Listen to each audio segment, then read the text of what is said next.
O programa a seguir tem classificação indicativa livre. Olá e seja muito bem-vindo. O Caldo de Cultura está começando. E no programa de hoje você confere uma exposição sobre Nelson Mandela, uma peça de teatro bem diferente e uma reportagem especial sobre Paulo Leminski. Não saia daí e confira estes e outros assuntos.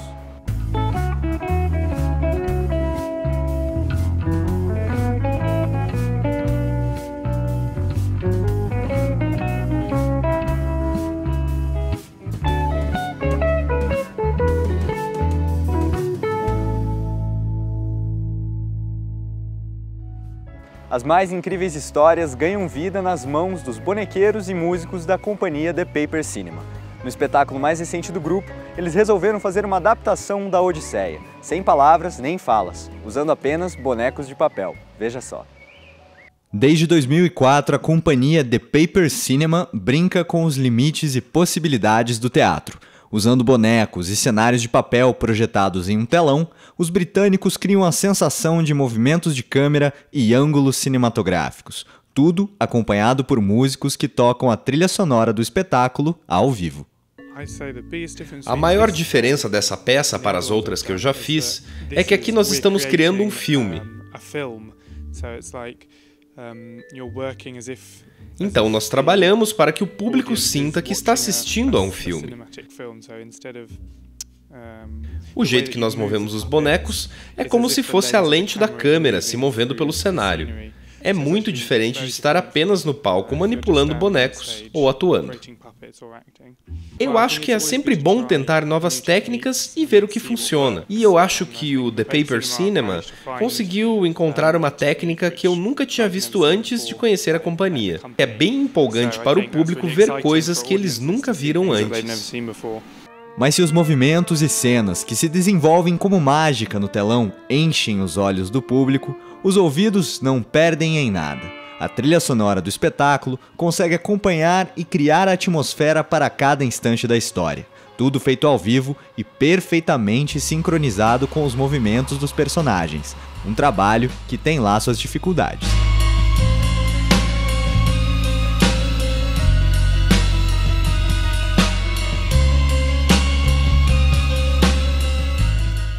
Se acostumar a entender as deixas visuais. A entender quando há uma mudança específica é a parte mais difícil, porque tem muita informação na relação entre a música e as imagens que nós temos que levar em consideração. No começo foi bem intenso. As primeiras performances foram bem intensas, porque nós somos parte de um novo grupo, um novo elenco, e tivemos só um período de 10 dias para ensaiar o espetáculo inteiro, e logo em seguida nós fizemos uma pausa de 2 meses antes de voltar a se apresentar. E 10 dias não é o suficiente para ensaiar esse tipo de música, uma peça como essa. Às vezes, todos os efeitos sonoros, a composição, eles estão interligados.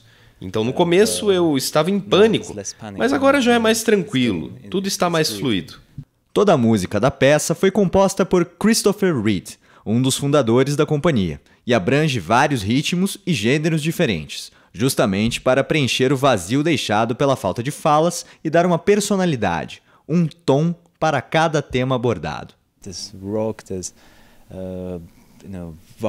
Tem rock, tem coisas mais eletrônicas, tem coisas mais sombrias, sons mais sombrios. Tem algo de folclórico, acústico e até clássico.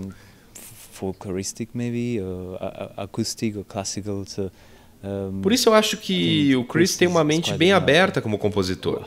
E a história também é bem ampla. Toda a peça tenta fazer essa perspectiva mais ampla sobre a Odisseia.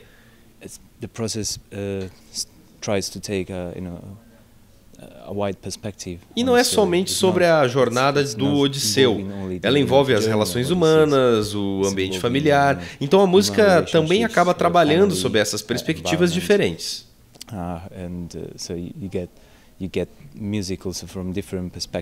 Todos esses elementos juntos criam um produto final único e conseguem trazer o público, que mal consegue decidir para onde olhar, para dentro do mundo de Odisseu. A Odisseia é uma história tão grande e épica, enquanto o papel não tem nada de épico.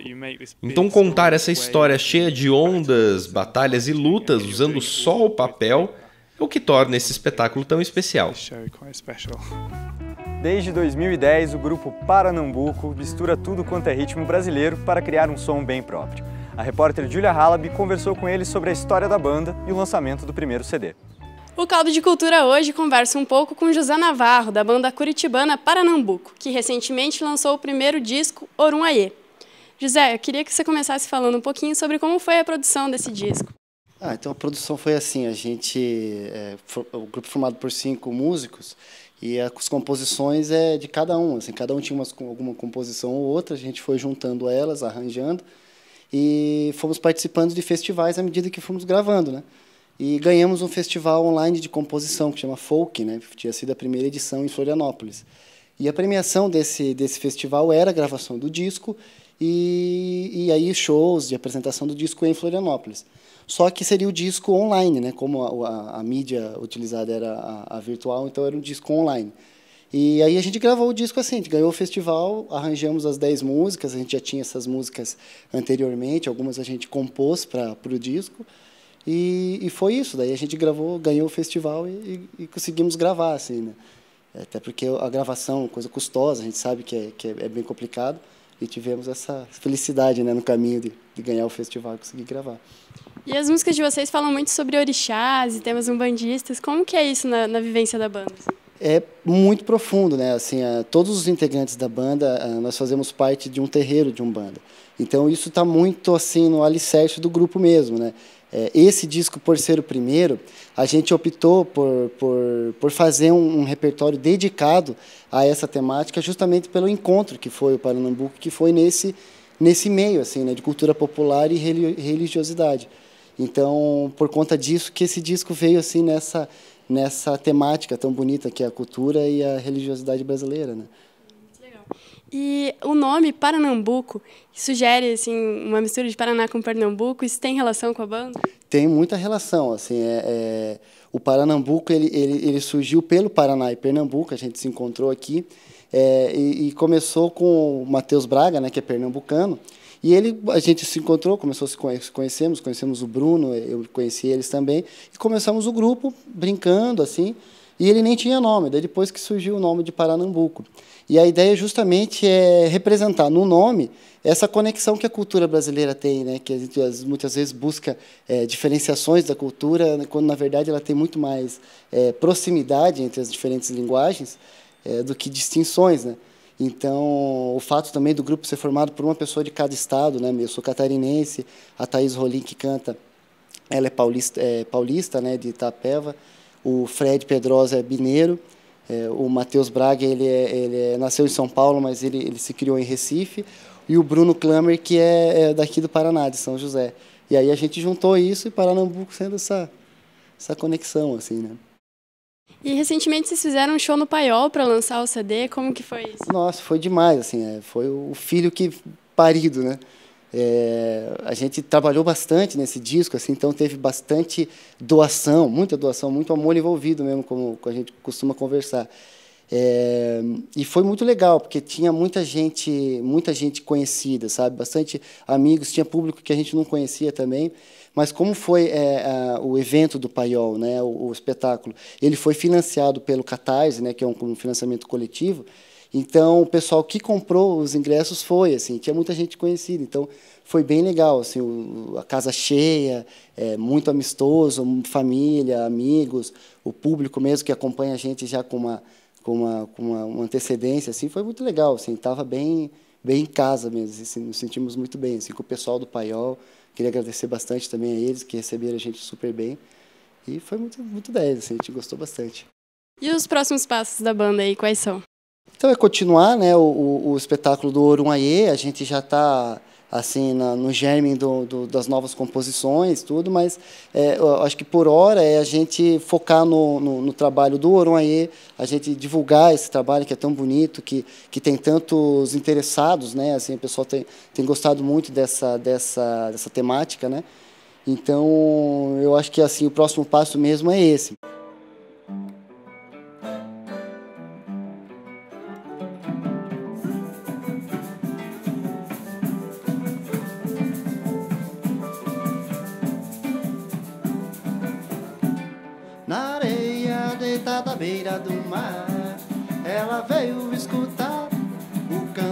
quem chorou, doia. Parece peixe te levando pra nadar, a viver embaixo das ondas, isso não vai te matar. Mas deixa a vela, garoto, na beira do mar. Olha que a maré sobe, vem te buscar na beira do mar. Minha mãe chamando pra gente entrar na beira do mar. Olha que a maré sobe, vem te buscar na beira do mar.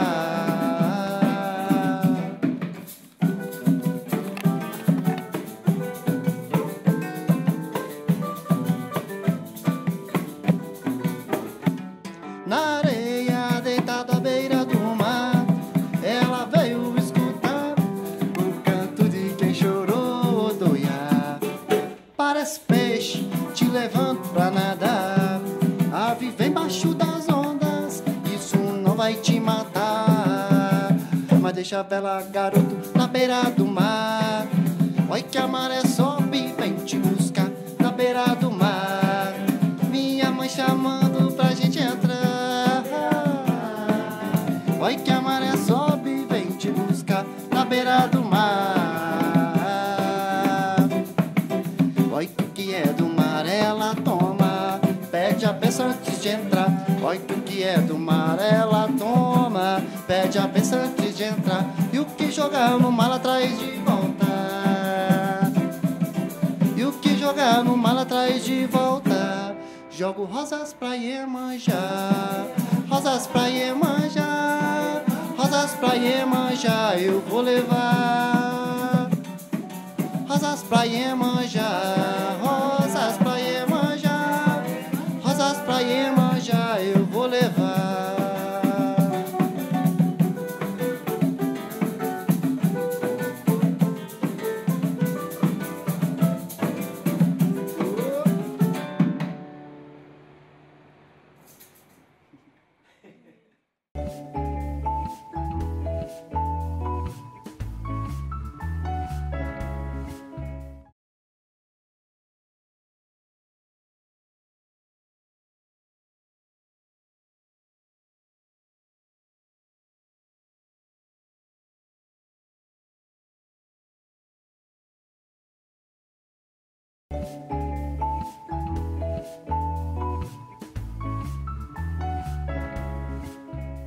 Poucas figuras marcaram e inspiraram tanto as pessoas como Nelson Mandela. A luta do sul-africano contra o regime do apartheid ganhou voz no mundo inteiro, e ele mesmo se tornou um símbolo da liberdade, da paz e da luta contra o racismo. E para celebrar esse líder humanitário, Curitiba recebeu a exposição Mandela em Cartaz. Confira. Em 2013, 2 designers sul-africanos criaram a fundação Mandela Poster Collective para celebrar o aniversário de 95 anos do ex-presidente. A ideia era incentivar pessoas do mundo inteiro a fazer cartazes em homenagem ao Mandela. Foram mais de 700 obras recebidas. Desse número, foram selecionadas 95, que deram origem à exposição Mandela Poster Project. Desde então, a mostra vem rodando o mundo, transmitindo os ideais de um dos maiores líderes do século XX. Essa exposição Mandela em Cartaz, ela contém dentro dela a exposição dos 95 cartazes sul-africana, que chama Mandela Poster Project. Mas Mandela em Cartaz traz mais algumas coisas para o público brasileiro. Então, é uma exposição brasileira, no sentido que a curadoria que a gente fez aqui no Brasil agrega também outras informações. Fizemos uma grande pesquisa sobre a vida do Mandela e a situação política na África, a história política da África em paralelo, que está numa grande linha do tempo. A exposição aqui no Brasil ganhou o apoio da Mandela Foundation e, além dos cartazes e da linha do tempo, traz livros e um documentário sobre o sul-africano. A curadora destaca também que uma exposição como essa pode resgatar a origem, a força do cartaz como modo de expressão política. O que é interessante do cartaz é que o cartaz ele surge como uma peça de comunicação urbana e muito democrática. Ele é colocado na rua. Ele não tem originalmente um objetivo de vender. E eu celebro muito o cartaz como realmente uma peça de comunicação. E a gente tem que comunicar alguns valores, eu acho, no meu entender, que são importantíssimos. Valores humanos e políticos, enfim, valores que têm a ver com a vida do homem, seja político, eu digo, não um político partidário. Quando a gente fala de ecologia, a gente fala de uma política de viver. Quando a gente fala de direitos humanos, independe de partido, a gente está falando de política. E essa é uma paixão que eu tenho. Eu acho que a cultura, em geral, é que é o principal para a gente produzir e difundir entre os outros seres humanos. Os traços multicoloridos e frases marcantes expressam a alegria e a força de uma figura que inspirou tantas pessoas. A exposição celebra um mundo que não se resume ao preto e branco, mas que vive na diversidade e harmonia entre as cores, valores presentes na cultura de paz que Mandela pregava. Nelson Mandela, ele traz uma mensagem muito importante para a gente, várias mensagens, na verdade, mas a principal é de solidariedade, de tolerância. E é muito incrível, a gente usou umas frases, inclusive, nessa exposição, que são frases do Nelson Mandela, onde ele coloca muito bem esses valores, né? No cenário atual aqui do Brasil, obras como essas ganham ainda mais força.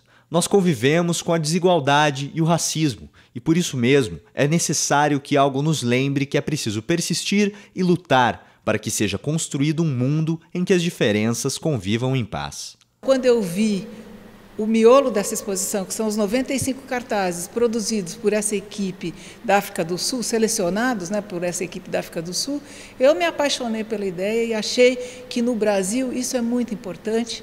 A gente tem um problema social e racial muito contundente e que a gente tem que colocar à mostra, a gente tem que discutir, a gente tem que trabalhar para que haja realmente mais tolerância, solidariedade e paz. Acho que é essa a mensagem. Eu andei nessa longa estrada para a liberdade. Tentei não vacilar. Eu cometi erros ao longo do caminho, mas eu descobri o segredo que depois de escalar um grande morro, só se descobre que há muito mais montanhas para se escalar. Tomei um momento aqui para descansar, para roubar uma visão da gloriosa vista que me rodeia, para olhar para trás na distância que eu percorri. Mas eu posso descansar apenas por um momento, pois com a liberdade vem a responsabilidade, e eu não me atrevo a perder, porque minha longa caminhada ainda não terminou. Até hoje, Paulo Leminski é lembrado como um dos grandes poetas de Curitiba e do Brasil. Em 2015, ele completaria 71 anos, não fosse a sua morte prematura.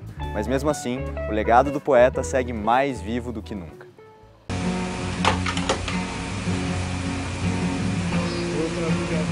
Moinho de versos, movido a vento e noites de boemia, vai vir um dia quando tudo que eu diga seja poesia.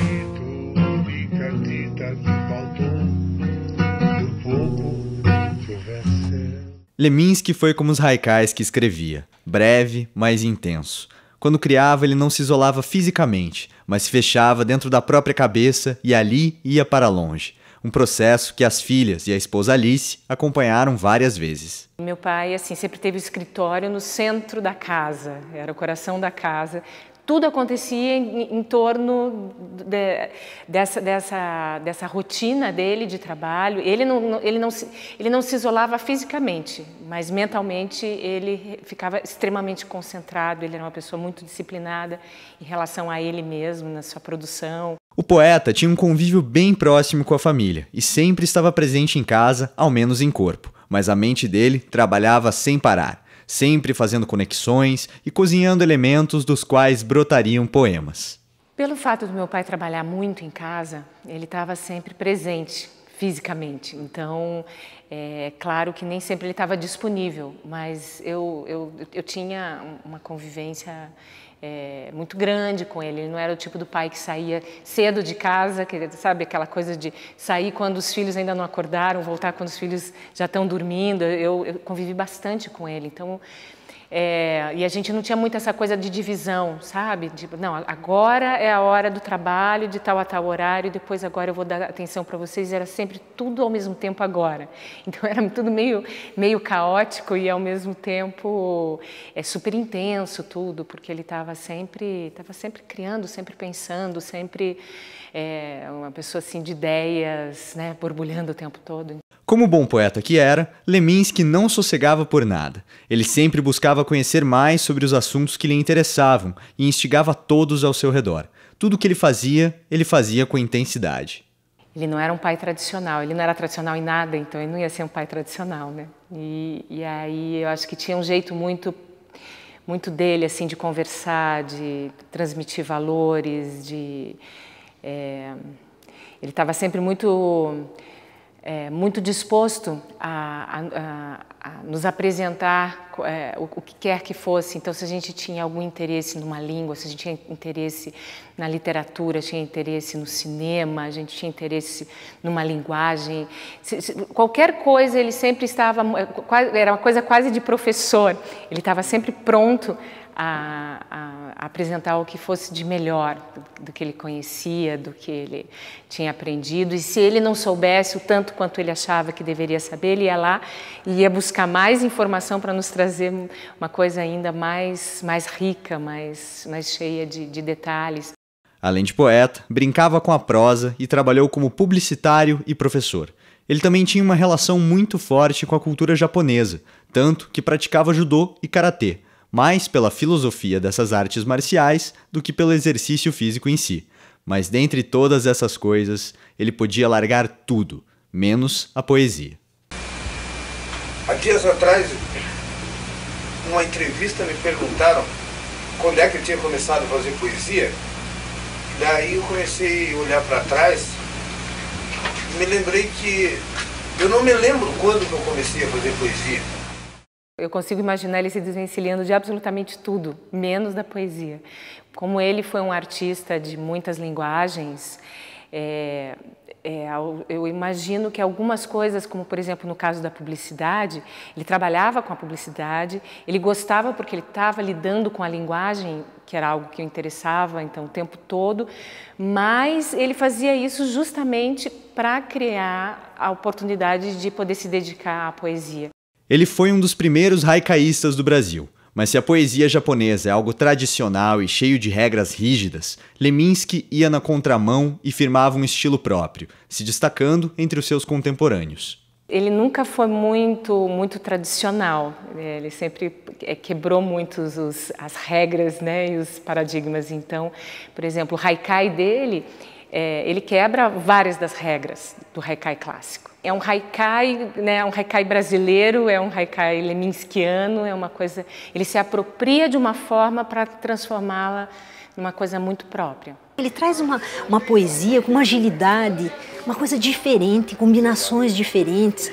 O Leminski é, acima de tudo, um grande erudito, mas que conseguiu quebrar aquela coisa da erudição enquanto algo difícil, inacessível. O grande jogo é esse. Você veicular grandes percepções com essa simplicidade. Então isso foi só uma novidade, né, para Curitiba, mas em pouco tempo já chama atenção em relação à própria produção nacional, né? O que engrandece ainda mais o poeta é que ele fez parte de um processo de abertura, ajudando a levar o nome de Curitiba para fora, numa época em que a cidade e o cenário cultural daqui era muito fechada e provinciana. Ele uma daquelas cabeças brilhantes, muito ousado, assim, uma percepção extraordinária. Então ele abre a cidade para receber essas, não só as influências, mas não só coisas das quais a gente deveria gostar, mas dentro dessas descobertas também o confronto. Então eu acho que quando eu falo assim em gratidão, em reverência, eu falo sobre... isso vai além da obra do Leminski. Não é só a obra, não é só o impacto do que ele disse, do que ele publicou, mas também o impacto da figura para a nossa cidade, para a nossa cultura, no momento em que nós precisávamos muito disso.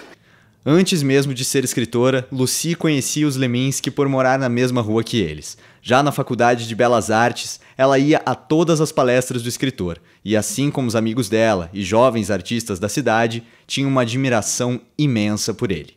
E eu lembro que nós ficávamos esperando, eu com colegas da Escola de Belas Artes, nós ficávamos na rua Doutor Muricy, não sei por que cargas d'água, tinha um determinado dia da semana, vamos supor assim, uma quarta-feira, em tal horário, 8 da noite, o Paulo sempre passava por ali com amigos e sempre estava com a Alice. Imagino que eles tinham também um compromisso, né? Então nós ficávamos fingindo que estávamos num ponto de ônibus, que era na frente da papelaria Requião, nós ficávamos ali até que passasse o Paulo Leminski, quer dizer, pela oportunidade de ver aquelas figuras. Então ele já era, nesse imaginário dos jovens artistas, enfim, dos escritores, ele já era essa grande figura.